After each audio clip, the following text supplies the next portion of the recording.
This is a good one. Pay attention, and I hope you remember everything this person says. Please welcome to the stage our guest, Professor Paul Smeets.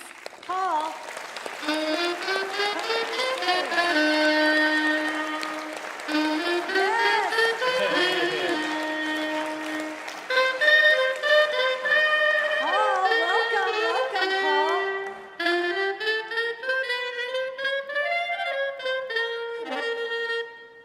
Yes. That's your special music. Yeah, I love it. I normally never have a saxophone player when I go on stage. Do you think you should have it every time you teach a class? Yeah, I will talk to Victor afterwards. So for my next year of teaching, at every lecture he comes in. Heads up, he's looking for money. Yeah, that's what we learned today, incentives. But then I also learned from Professor Holmstrom that it's not just about money, right? So we can give him a lot of recognition to Victor. Applause. Yes, and you also study investors. Tell us what you study. So I study how memory influences investors. So every day when we make decisions, our memory plays a big role. We draw upon what we remember, but that is not neutral. So the memory we have is biased, and that's actually what we study. So we investigate how does this memory bias influence investors when they make decisions.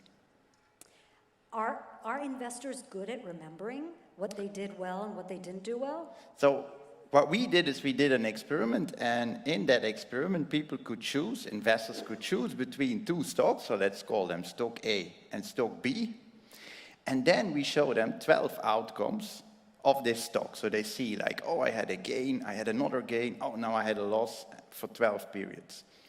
And then either we asked half of the people, like immediately after they saw the outcomes, how many times did you have a gain and how many times did you have a loss?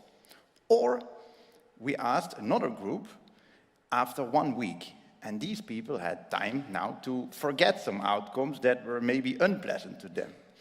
And the remarkable finding is that if we ask people right away, they have a quite accurate recall. So they say on average the right amount of number of gains they had experienced, the number of losses. But if they have 1 week time to forget their unpleasant outcomes, then they report more gains than they actually had. So then people become too optimistic about their investment choice. So whenever a friend comes to me and tells me they're sad, I just say, wait a week and come back to me. And it's very likely he will feel much better. So that's good advice, Sammy. It's my mom. Yeah, does your mom invest too? She invested in me. Oh yeah, that's a big one. Yeah. Also his LinkedIn connection. Yeah, but also your aunt, I learned, and it's also on your LinkedIn. Yes. So she invested in you too. Yes, I'm my family's final investment. Let's say that. So I find this very interesting that people have selective memory and they remember the good things but not the bad. How does this affect our financial markets? Yeah, so what I actually observe in financial markets are a couple of phenomena that have been very well documented in the finance literature. So for example, one of them is overconfidence. And so it has been very well documented that investors are very often overconfident. So they have the idea that they are very good in making investment decisions, but maybe they are not so good. And what our memory explanation can explain is one way of how that overconfidence could come about. Because if you trade a lot, but then you remember your gains better than your losses, well, the more you trade, the more you will remember, oh, I had a lot of gains. And that means you will feel, hey, I am very good. And that might explain why investors become overconfident, because, yeah, they just remember better the good decisions they made. Is there any way we can fix this? Like, how do we get them to remember more accurately? Can we show them a sword or a lemon or make fun of them or anything like that? Yeah, shaming works. Yeah. Great. Yeah, so that works. But there was another way how we could get rid of it, and that Oh, was... but shaming is so much more fun. I know. What's the other way? Yeah. So we Torture. Yeah, that's Tickling. Yeah. So I see you should also become an experimental economist. Oh, We- good. So we can shaming and design tickling. exactly. So they have done experiments where they give people electroshocks, by the way. So Oh, my. the torturing does happen. But we thought, okay, let's I not. think that's the severe punishment that Bengt Holmstrom referred to. I think so. Yeah. But go ahead. Tell us about your research. So, we didn't do any electroshocks, so we were more friendly to our participants.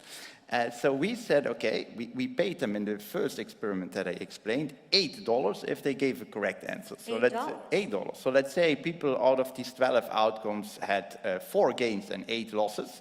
Well, if they tell us that, we pay them $8.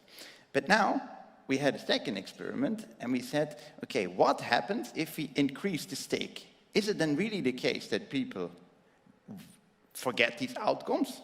Or do they actually just suppress their negative memory? But now, once we pay them enough, then they will suddenly remember.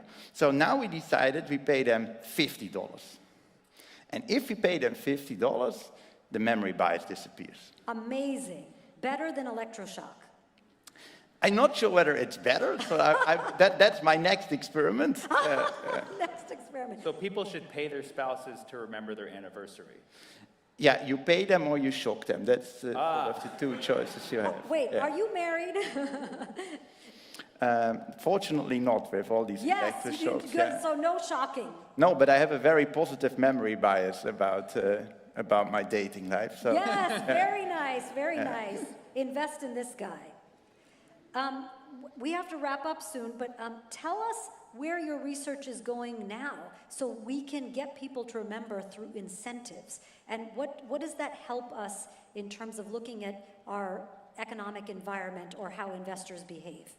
Yeah, so we did now this experiment in a laboratory context, but we are working with a bank, and we also actually show that, for example, these type of biases influence investors in the real world, so not just in the lab. But the benefit of the lab is that we can control many more things, and we can, for example, measure the memory. So all these methods, they have their benefits and their drawbacks, and we need to combine them. And what I think in the end is very important is because people's memory is biased, they have overconfidence bias. What is actually very beneficial is if you invest, that you make an investment plan, and you also stick to that plan. So only if, say, your life circumstances change, maybe then you have to update. But otherwise, make a plan and just stick to it. Thank you so much for sharing your research with us. You are very memorable. I will not forget you. You don't even have to pay me $50. Thank you so much. Thank you, Daya. Thank you, Sammy. Thank you so much. Take care. Thank you.